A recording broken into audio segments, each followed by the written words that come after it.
Vamos a calcular la mediana, los cuartiles y a dibujar el diagrama de cajas y bigotes en este primer ejercicio para una variable cuantitativa discreta y luego lo veremos para una variable cuantitativa continua.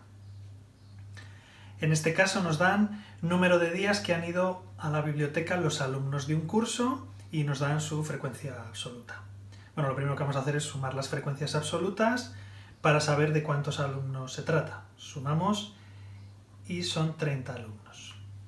Para calcular la mediana y también para los cuartiles nos va a ser útil la frecuencia absoluta acumulada, por lo tanto la vamos a añadir en la tabla y la vamos a calcular. Recordamos que era ir sumando las frecuencias. Para la mediana, como el número de datos es par, tenemos que buscar los valores centrales, de alguna manera indicadlo o explicadlo con una frase o al menos con esta notación reducida. La mediana serán, una vez que están los datos ordenados, los datos 15 y 16 que ocupan las posiciones centrales. Buscamos en nuestra frecuencia absoluta acumulada y los valores 15 y 16 están aquí, por lo tanto la mediana es 2. Para calcular el primer cuartil nos tenemos que ir al número de datos 30 dividido entre 4.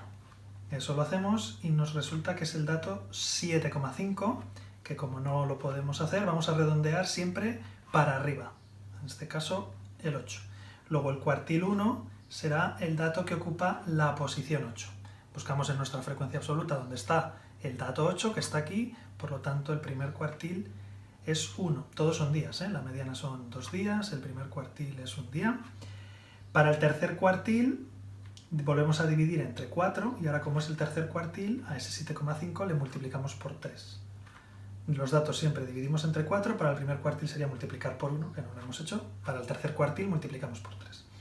Nos da que eso sería el dato 22,5, bueno, pues lo mismo, redondeamos siempre para arriba, será el dato 23. Buscamos en nuestra frecuencia absoluta acumulada el dato 23, por lo tanto, el tercer cuartil obtenido a partir del dato 23 es 3 días. Ya tendríamos calculadas las medidas de posición. Vamos ahora con el diagrama de cajas y bigotes. Lo primero que vamos a hacer es nuestra escala con los valores de la variable estadística. En este caso, por la variable estadística, número de días, y va desde 0 días hasta 5 días. Primer paso, una escala en la que se vea nuestra variable estadística. Los bigotes hacen referencia a los extremos que van desde el valor mínimo en este caso es 0, hasta el primer cuartil, que el primer cuartil es 1. Este sería el primer bigote, empezando por el valor mínimo de la variable y terminando en el primer cuartil. La caja va desde el primer cuartil, pasa por la mediana, que estaría aquí, y tiene que ir hasta el tercer cuartil, que en este caso toma el valor de 3. Y el último bigote va desde el tercer cuartil hasta el valor máximo de la variable, que en este caso es 5. La interpretación es que el 25% de los datos están aquí, el siguiente 25% de datos están aquí está el siguiente 25% y en este trozo está el 25% restante. Los tres primeros intervalos nos han salido iguales, es decir, estarían exactamente con el 25% de los datos, y aquí, que nos ha quedado más grande, significa que los datos están menos agrupados. Aquí están más dispersos los datos porque en todo este espacio hay el mismo número de datos que lo que hay aquí, que lo que hay aquí, que lo que hay aquí, un 25% de los datos. En este segundo ejercicio vamos a trabajar con una variable cuantitativa continua, como es el tiempo de espera en minutos que pasaron en la sala de espera los pacientes de un médico durante cierto día. Nos dan los intervalos de tiempo y nos dan el número de pacientes. Siempre que estamos trabajando con datos agrupados, lo primero que estamos calculando es la marca de clase, pues en este caso lo vamos a hacer exactamente igual. La marca de clase, recordamos, era sumar los extremos del intervalo y dividir entre 2, nos va a salir 5, 13, 21, 29, 37 y 45.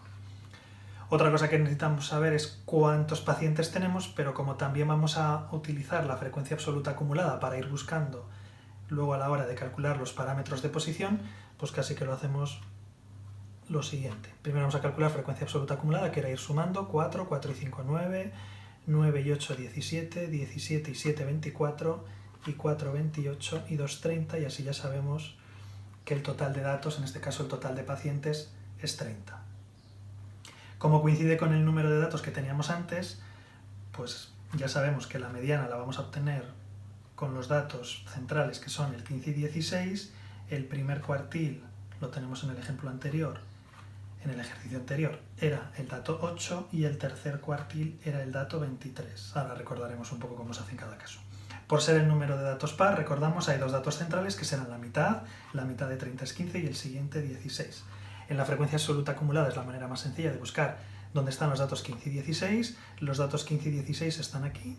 Corresponden al intervalo 17-25. Como no tenemos los datos desglosados, pues tendremos que utilizar su marca de clase y diremos que la mediana en este caso es 21 minutos.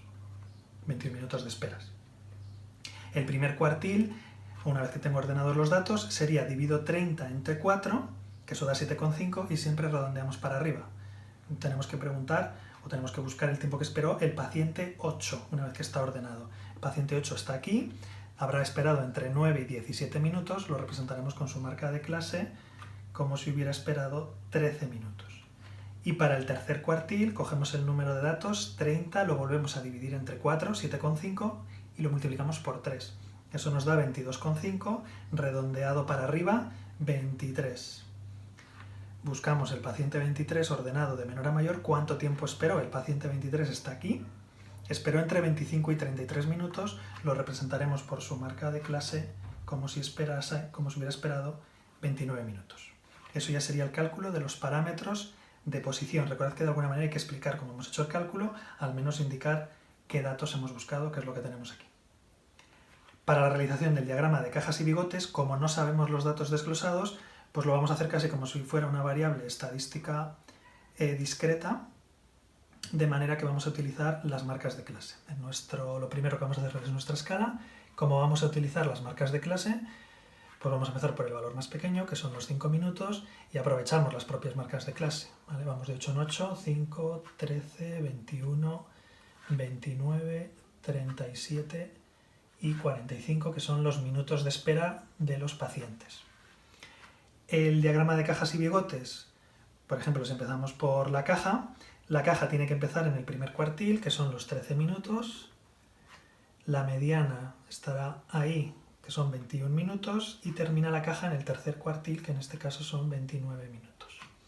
Y esa sería la caja. Recordando que el 25% de los datos está aquí y otro 25% de los datos está aquí. Y los bigotes, el inferior, el del 25% de las personas que menos esperan, tiene que ir desde el primer cuartil hasta el dato más pequeño, que es el 5, eso lo podríamos representar así, y el último bigote va hasta el valor máximo de la variable, que en este caso, utilizando las marcas de clase, son 45 minutos.